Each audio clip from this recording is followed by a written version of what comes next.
스바냐서 3장 14절에서 20절까지의 말씀을 다 같이 일어나셔서 함께 봉독하도록 하겠습니다. 14절부터입니다. 시작. 시온에 따라 노래할지어다. 이스라엘아 기쁘게 부를지어다. 예루살렘 따라 전심으로 기뻐하며 즐거워할지어다.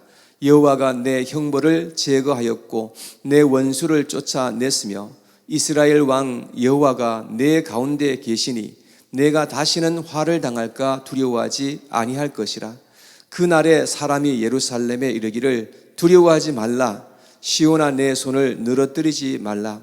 너희 하나님 여호와가 너희 가운데 계시니 그는 구원을 베푸실 전능자이시라. 그가 너로 말미암아 기쁨을 이기지 못하시며 너를 잠잠히 사랑하시며 너로 말미암아 즐거이 부르며 기뻐하시리라 하리라. 내가 절기로 말미암아 근심하는 자들을 모으리니 그들은 내게 속한 자라. 그들에게 지워진 짐이 치욕이 되었느니라.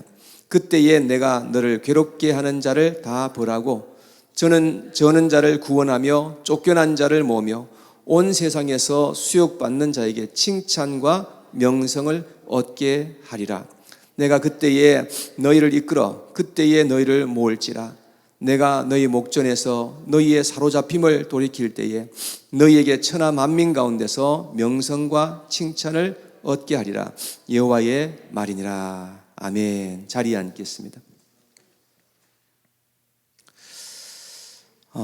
오늘은 스바냐서에 있는 말씀을 가지고 같이 한번 은혜 받는 그런 시간이 되기를 원합니다.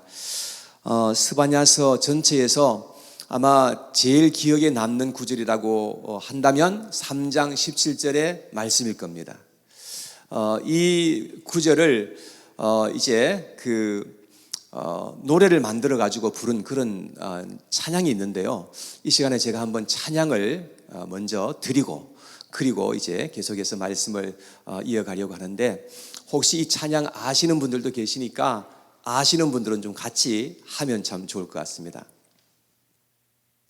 너의 하나님 여호와가 너의 가운데 계시니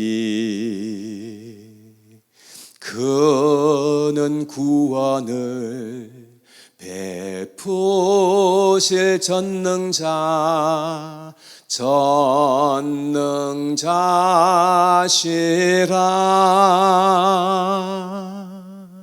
그가 너로 인하여 기쁨을 이기지 못하시며 너를 잠잠히 사랑하시며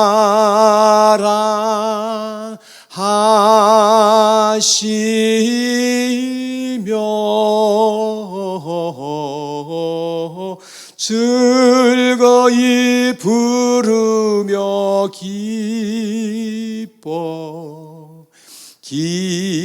기뻐하시리라.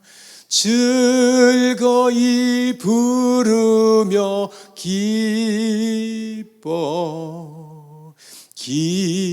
기뻐하시리라. 아멘. 이럴 때는 같이 불러주시면 도움이 되는데 네. 여러분, 그 다른 내용은 다 우리가 기억하지 못할지라도 이 3장 17절에 있는 말씀은 참 우리가 좋아하고 기억하려고 하는 그런 말씀이죠.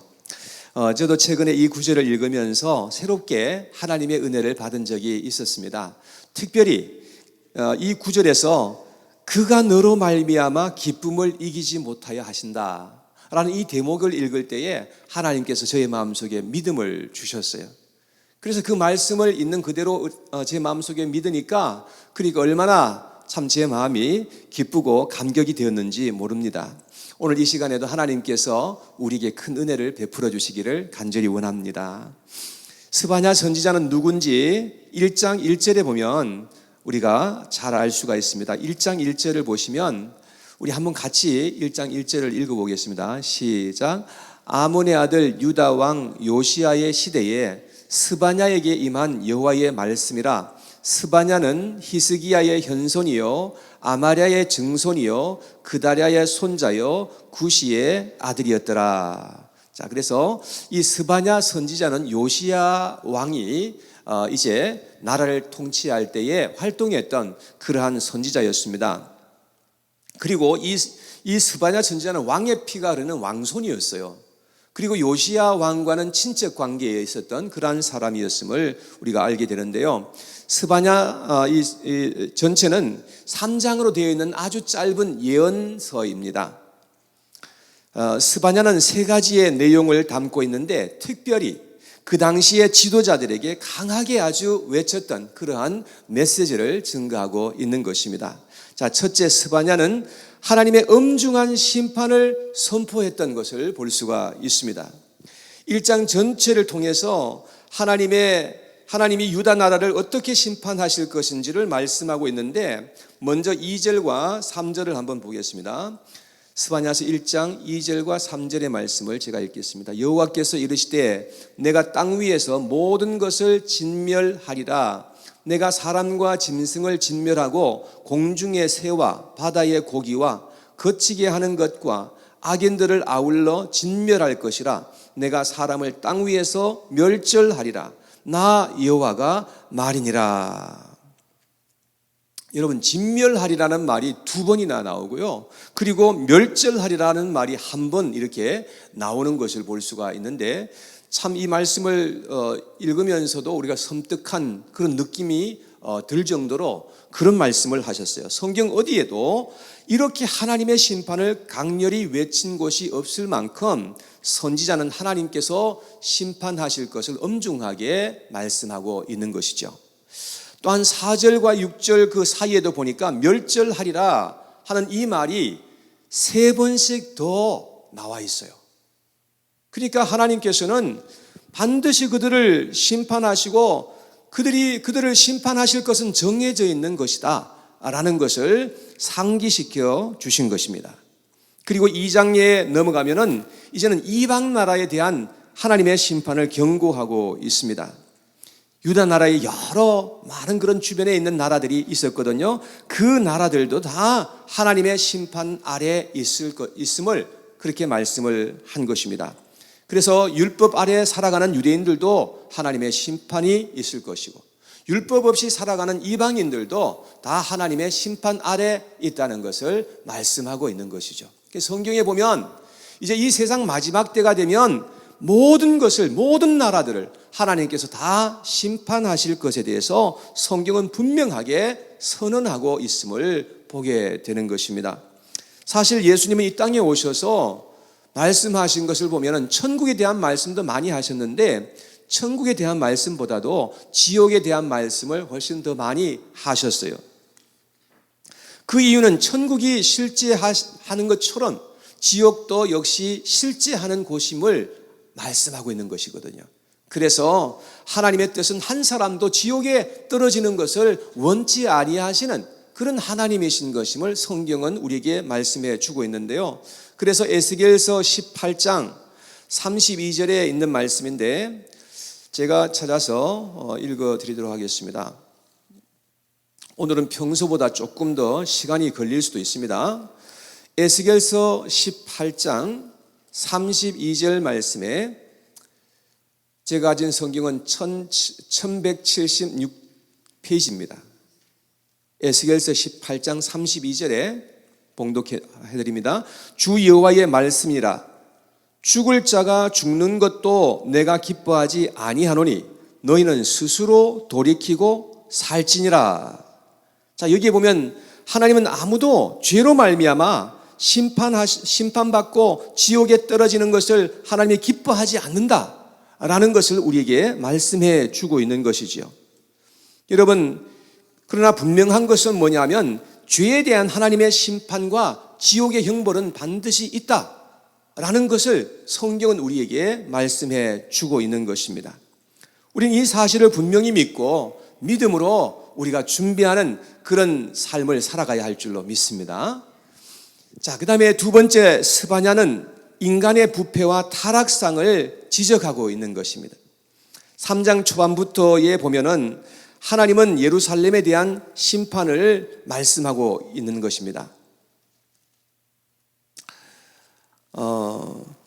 다시금 스바냐서 3장 1절 말씀에 보면 이렇게 되어 있습니다. 패역하고 더러운 곳, 포악한 그 성읍이 화 있을진저. 자, 여기에 보니까 예루살렘 성이 어떤 곳임을 말씀하고 있죠. 패역하고 더러운 곳, 포악한 성읍. 하나님께서 택하신 곳이 이렇게 되어버렸다는 것을 말씀하고 있는 것이죠.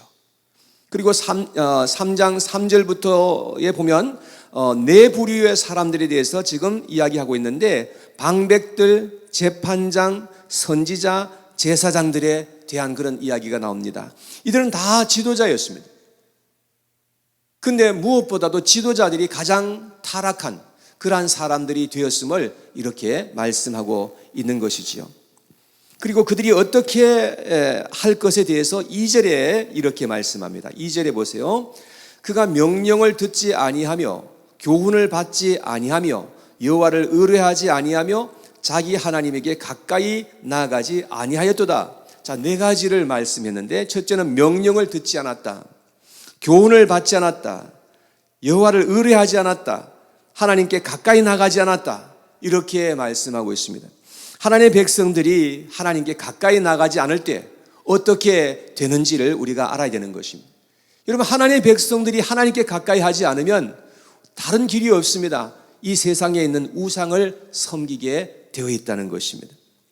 특히 스바냐의 할아버지였던 므낫세 왕과 아몬 왕 때에는 그야말로 온 유다 나라에 우상으로 가득하게 채워졌던 그러한 때가 있었습니다. 므낫세 왕은 자기의 아들을 산채로 우상에게 바쳤던 그러한 일도 일어났는데, 그 일로 말미암아서 하나님의 불같은 그 진노가 일어났던 그러한 경우도 있었습니다. 그래서 스바냐는 우상을 섬기며 하나님을 따르지도 않고 찾지도 않고 구하지도 않는 모든 자에게 하나님의 심판이 있게 될 것이다 라고 그렇게 선언하고 있는 것입니다. 그리고 1장 4절에서 6절 말씀에 이렇게 기록하고 있습니다. 1장 4절에서 6절에 있는 말씀을 제가 읽어드립니다. 내가 유다와 예루살렘의 모든 주민들 위에 손을 펴서 남아있는 바알을 그곳에서 멸절하며 그마림이란 이름과 및 그 제사장들을 아울러 멸절하며 또 지붕에서 하늘의 뭇별에게 경배하는 자들과 경배하며 여호와께 맹세하면서 말감을 가리켜 맹세하는 자들과 여호와를 배반하고 따르지도 아니한 자들과 여호와를 찾지도 아니하며 구하지도 아니한 자들을 멸절하리라. 하나님의 심판이 임하는 이유는 너무나 분명합니다. 사람들이 하나님을 믿고 따르고 하나님을 사랑하는 것이 아니라 우상을 섬겼기 때문인 것임을 알 수가 있는 것입니다. 이 세상은 온갖 우상으로 가득한 세상입니다. 일본이란 나라, 그 한 나라 안에만 해도 이 신들의 종류가 600만이나 되는 그런 신들이 있다고 합니다. 여러분, 하나님을 믿고 따르지 않게 되면 모든 사람들은 다 무지함 속에 떨어지게 되고 어떤 우상을 섬겨도 섬기면서 그렇게 살게 되어 있다는 것입니다. 하다못해 일본에 가면 빗자루 신도 있고 절구 있죠. 절구 신도 있다고 그럽니다. 하여튼 그냥 보이는 것마다 다 그냥 신으로 삼는 그러한 사람들인 것임을 알 수가 있습니다. 어떤 사람들은 돈을 만몬신으로 섬기면서 따라가는 그런 사람들도 있는 것이죠. 사람들은 무엇이든지 우상을 따라서 살아가게 되어 있다는 것입니다. 그래서 사람들은 소망이 없이 살고 허망하게 되며 결국 하나님의 심판에 떨어지게 된다는 것을 말씀하고 있는 것입니다. 이것이 하나님께서 스바냐를 통해서 주시는 메시지였던 것입니다. 자, 그런데 하나님은 거기에서 그치지 않으시고 스바냐 선자를 통해서 구원의 메시지를 함께 선포하고 있는 것이지요. 이 세상은 죄악과 타락으로 말미암아 소망이 없는 그런 세상입니다. 그러나 하나님은 세상을 포기하시지 않으셨다는 거예요. 하나님은 죄인들을 구원하시기 위해서 우리 가운데 오셔서 놀라운 일을 행하실 하나님이신 것임을 우리에게 말씀하고 있는 것이지요. 스바냐는 장차 하나님께서 우리 가운데 오셔서 어떤 일을 행하실 것인지에 대해서 우리에게 말씀해 주고 있는 것입니다. 특별히 세 가지를 우리에게 말씀해 주셨는데요. 첫째는 하나님은 정하신 때에 우리에게 반드시 임하실 것이다 라는 말씀이에요. 그래서 계속해서 그때에 그리고 그날에 라는 이런 말을 반복해서 하고 있는데 6번씩이나 반복해서 말했습니다. 여러분, 그때가 언제일까요? 그때는 바로 예수 그리스도가 세상에 오실 것을 하나님이 정하신 그 때를 말하는 거예요. 계속해서 그때 그리고 그 날에 계속해서 그 말을 반복하고 있는 것입니다. 갈라디아서 4장 4절에 한번 찾아보겠습니다.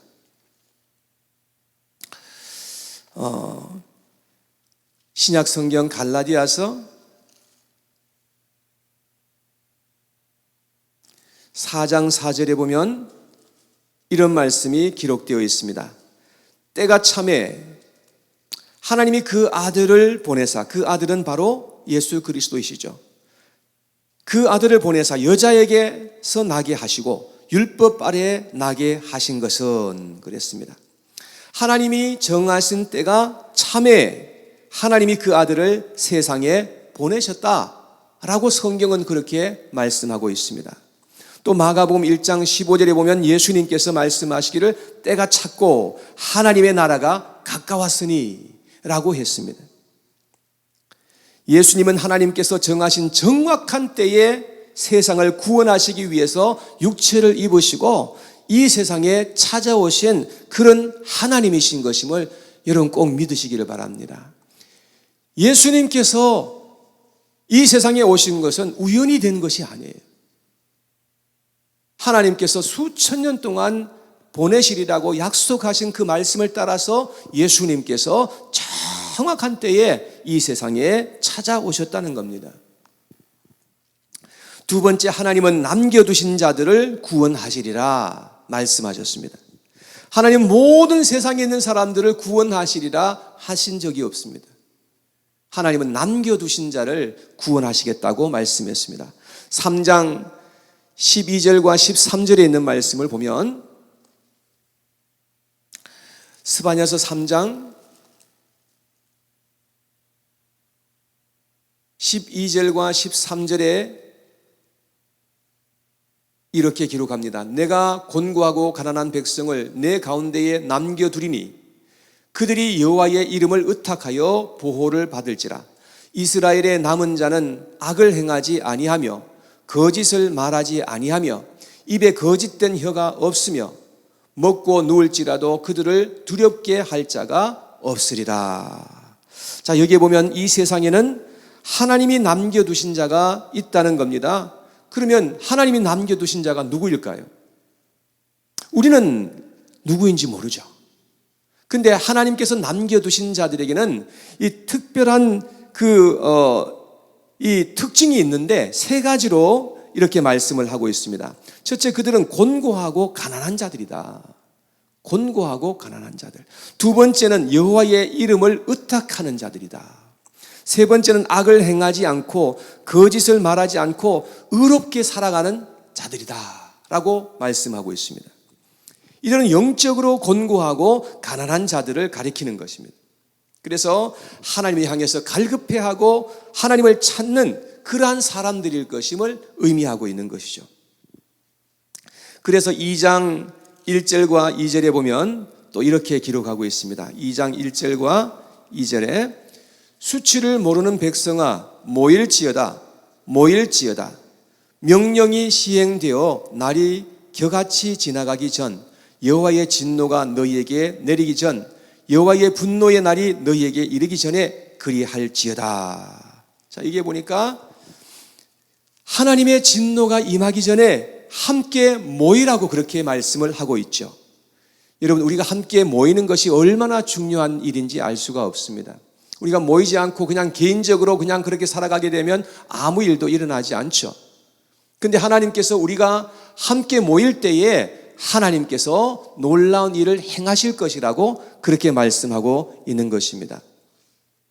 자, 3절에 보면 계속해서 2장 3절에 여호와의 규례를 지키는 세상의 모든 겸손한 자들아, 너희는 여호와를 찾으며 공의와 겸손을 구하라. 너희가 혹시 여호와의 분노의 날에 숨김을 얻으리라. 자, 하나님 앞에서 우리는 무엇을 해야 합니까? 하나님 앞에서 우리는 겸손히 낮추어서 하나님을 찾고 공의를 구하는 자들은 혹시 숨김을 받을 수 있을 것이다 라고 그렇게 말씀을 합니다. 하나님이 이 땅에 남겨두신 자들은 이런 특징이 있다는 것입니다. 우리가 여호와 하나님의 이름을 의지해서 마음에 하나님을 찾고 구하는 갈급한 마음은 하나님이 너무나 기뻐하시는 그런 마음입니다. 그래서 시편에 보면은 하나님이 구하시는 제사는 상한 심령이다 라고 그렇게 말씀을 했습니다. 시편 34편 18절에 있는 말씀입니다. 시편 34편 18절에 보면 기록하기를 여호와는 마음이 상한 자를 가까이 하시고 충심으로 통회하는 자를 구원하시는도다 라고 말씀했습니다. 우리 하나님께서는 마음이 상한 자에게 또 마음에 통회하는 자에게 함께 하시겠다고 그렇게 말씀하시는 것을 볼 수가 있습니다. 우리가 하나님을 찾을 때에 너무나 갈급하고 절박한 그런 마음 때문에 하나님 앞에서 마음이 상한다는 것입니다. 그런 자들이 바로 하나님께서 남겨두신 자들이라고 그렇게 말씀을 하고 있습니다. 그런 자들을 하나님께서 구원하시겠다는 거예요.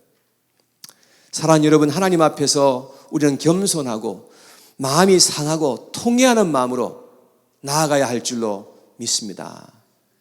우리는 하나님 앞에 나갈 때 그런 마음이 되어야 된다는 거예요. 그런 마음은 너무나 복된 마음이고 하나님께서 그런 자들과 함께 해주시겠다고 약속하시는 것입니다. 자, 세 번째, 하나님은 영혼들을 불러 모으신다는 겁니다. 다시금 스바냐서로 돌아갑니다. 스바냐서 3장 19절과 20절에 있는 말씀입니다. 19절과 20절에 있는 말씀, 그때에 내가 너를 괴롭게 하는 자를 다 벌하고 저는 자를 구원하며 쫓겨난 자를 모으며 온 세상에서 수욕받는 자에게 칭찬과 명성을 얻게 하리라. 내가 그때에 너희를 이끌고 그때에 너희를 모을지라. 내가 너희 목전에서 너희의 사로잡힘을 돌이킬 때에 너희에게 천하 만민 가운데서 명성과 칭찬을 얻게 하리라. 여호와의 말이니라. 하나님은 수욕받고 사로잡혀 있는 자들을 구원하시고 칭찬과 명성을 얻게 할 것이다 라고 말씀합니다. 그리고 그들을 온 세상으로부터 불러 모으시겠다고 그렇게 말씀을 하십니다. 하나님 지금도 이 온 세상에서부터 하나님의 백성들을 불러 모으시고 하나님 나라에 속하게 하시는 그런 일을 지금도 하고 계시는 것을 여러분 기억하시기를 바랍니다. 이 세상은 죄악으로 말미암아 다 하나님의 심판과 영원한 형벌을 받게 된다는 것입니다. 그래서 우리는 이 죄악되고 하나님의 심판 아래에 있는 이 세상에서 반드시 구원함을 받아야 된다라고 말씀했습니다. 그럴 때 우리는 하나님의 놀라우신 은혜 속에서 하나님의 보호하심으로 복되게 이 세상을 살아갈 수가 있게 된다는 것입니다. 하나님은 우리에게 복을 주시고 우리의 이름을 불러서 지명하여서 우리를 부르시면서 너는 내 것이라 그렇게 말씀을 하시는 하나님이라는 겁니다. 하나님은 우리의 이름을 부르시며 세상에서 지금도 불러내신다는 것입니다.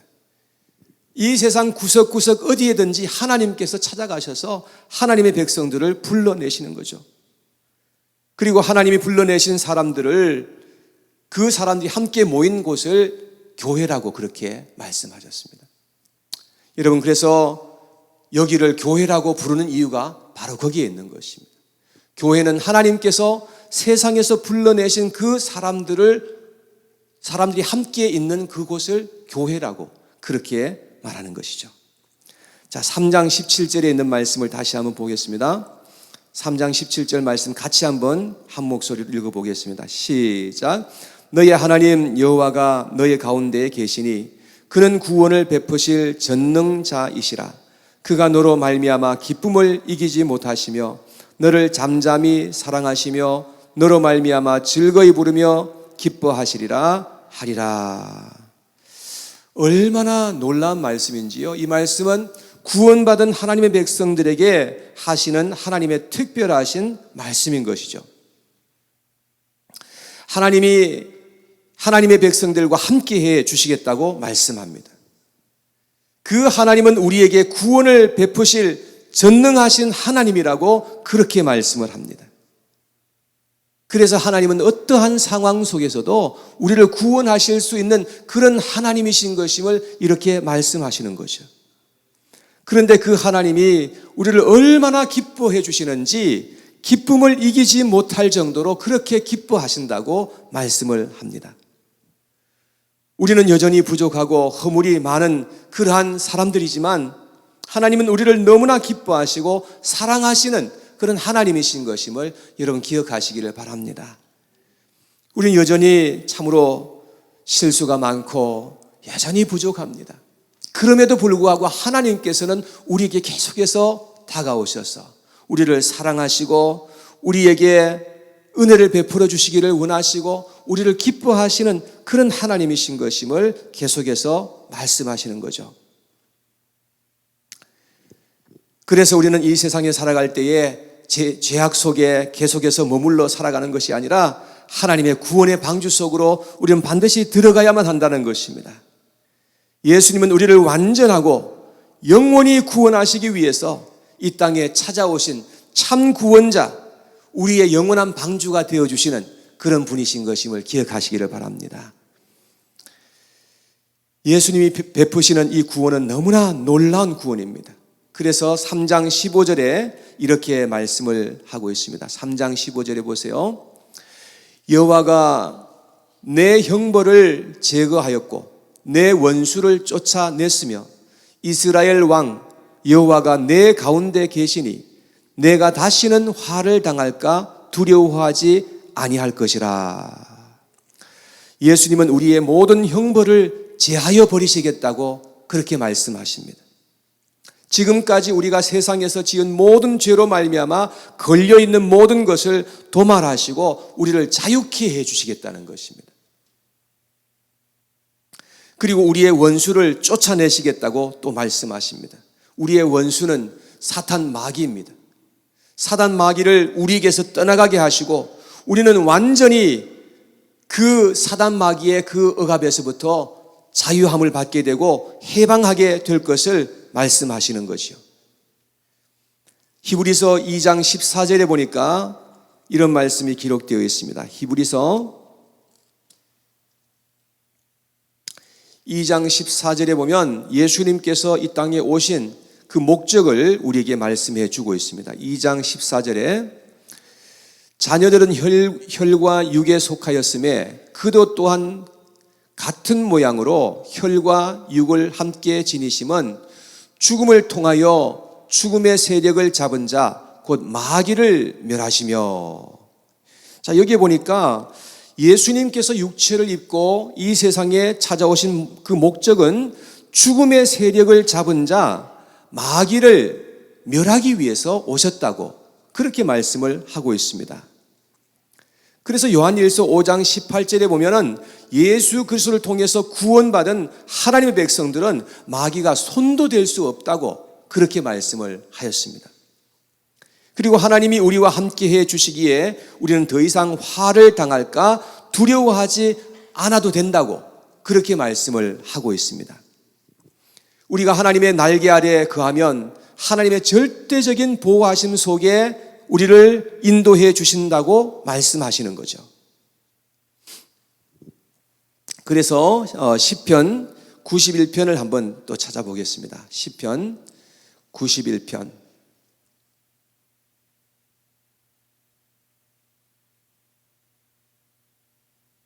시편 91편 9절에서 11절까지의 말씀입니다. 9절에서 11절까지의 말씀을 같이 한번 읽겠습니다. 시작. 내가 말하기를 여호와는 나의 피난처시라 하고 지존자를 너의 거처로 삼았으므로 화가 내게 미치지 못하며 재앙이 내 장막에 가까이 오지 못하리니 그가 너를 위하여 그의 천사들을 명령하사 내 모든 길에서 너를 지키게 하심이라. 하나님이 우리를 지켜주셔서 오늘까지도 이렇게 온전하게 살아서 주님 앞에 나와 있는 줄로 믿으시기를 바랍니다. 하나님은 때로 천사들을 보내셔서 우리를 지키시고 보호하시고 건져주신다고 그렇게 말씀을 하고 있습니다. 우리는 볼 수 없지만 하나님이 천사들을 보내셔서 우리를 위험에서부터 미리 막아주시는 거죠. 우리 하나님은 구원의 전능자라고 말씀하고 있습니다. 예수님은 우리를 모든 죄악과 죽음의 심판과 지옥의 형벌에서부터 완전하게 구원하시는 참 구원자이신 것을 여러분 꼭 믿으시기를 바랍니다. 자, 우리 말씀 마치기 전에 한 구절 더 찾겠습니다. 요한복음